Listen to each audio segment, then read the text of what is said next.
साथियों नमस्कार, स्वागत है आपका field study mantra tip channel पे। साथियों UP triple S C BDO भर्ती एग्ज़ाम जिसका रिजल्ट आने के लिए बहुत सारे लोग छात्र छात्राएं व्याकुल हैं कि कब हमारा रिजल्ट आएगा।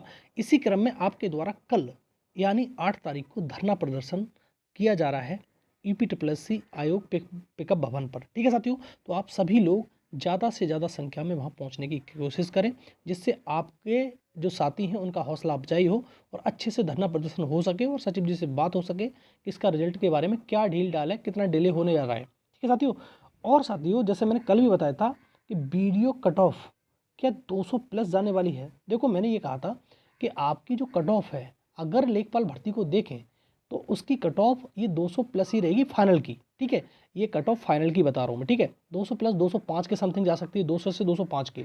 और ये क्या है, फाइनल कट ऑफ होगी, ना कि डीबी की कट ऑफ। डीबी की कट ऑफ तो काफ़ी नीचे रहेगी इसकी। ठीक है, अगर देखो मैं फिर कह रहा हूँ, डीबी की कट ऑफ और फाइनल कट ऑफ में अंतर होता है, आप जानते हो उस चीज़ के लिए। तो डीबी की कट ऑफ नीचे रहेगी, फाइनल कट ऑफ ऊपर जाएगी। और ये भी आपकी कोशिश होनी चाहिए कि आपको जितना डीबी स्किप हो जाएगा, क्योंकि एक बड़ा लॉट है तुम्हारा लेखपाल भर्ती वालों के लिए। लेखपाल भर्ती में जितने भी साथी हैं वो ज़्यादा से ज़्यादा संख्या में अगर डीबी नहीं कराएंगे तो आपकी जो कट ऑफ है वो डीबी से ज़्यादा नहीं बढ़ेगी। बहुत सारे लोग कहते हैं कि धांधली हो जाती है। धांधली बांधली तो बाद की बात है, आप अपनी कोशिश करने वाली हो वो तो करो। आप कोशिश करते नहीं हो, बाद में अपनी तरह से बताते रहते हो बातें। ठीक है, लेकिन मैंने शुरुआत में भी कहा था जब लेखपाल का रिजल्ट आया था उस दिन कि मैं अब इस भर्ती में डीबी नहीं कराऊंगा और आपके लिए इफेक्टिव डीबी स्किप दूंगा। और मैंने उस दिन भी कहा था, बहुत सारे लोग पूछ रहे थे आपके कितने मार्क्स हैं, तो ये समझ लो मैंने उस दिन भी कहा था कि 230 पे भी कट ऑफ चली जाएगी ना फाइनल, तब भी मेरा सिलेक्शन हो जाएगा इसमें वीडियो में, लेकिन मैं नहीं कराऊंगा। और बहुत सारे लोग कहते हैं कि अरे ये कोई नहीं छोड़ेगा। अरे आप नहीं छोड़ो तो दूसरों को प्रोत्साहित तो करने दो। आप नहीं छोड़ोगे तो मत छोड़िए, आप करा लेना। आपका वीडियो में लेखपाल में हो गया, फिर भी करा लेना, कोई दिक्कत नहीं है।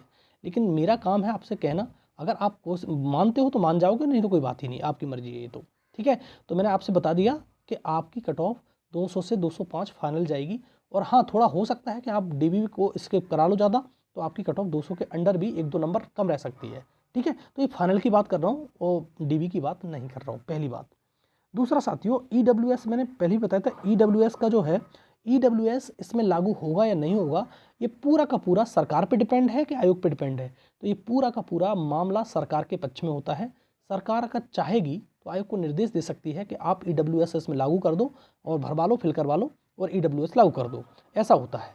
ठीक है साथियों, और आपने जो कहा है कि पिछली भर्तियों में जो पुरानी भर्ती हैं 2018 या 17 की 16 की, उनमें लागू है, हो सकता है, ऐसा कुछ नहीं है।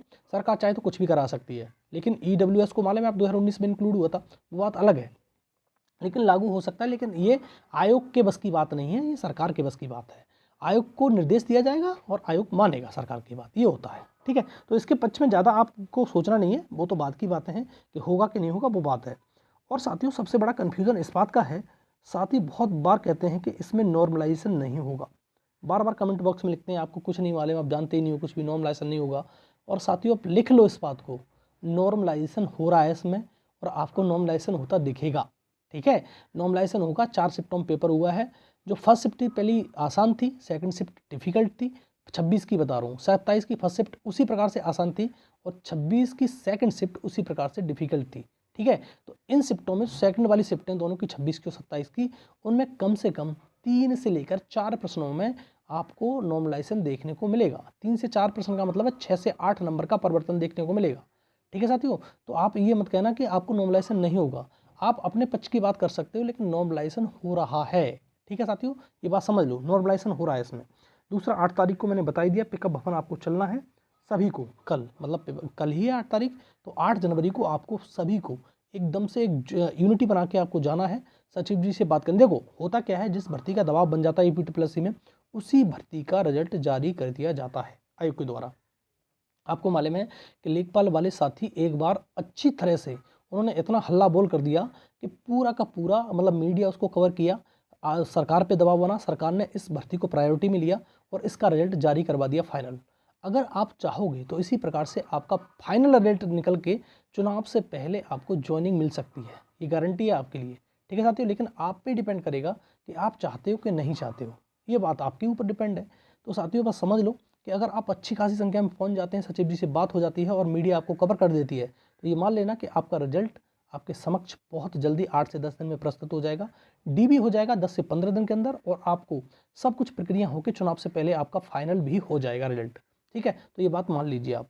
तो आपके ऊपर डिपेंड है आप क्या करना चाहते हो क्या नहीं करना चाहते हो, ये आप जानो।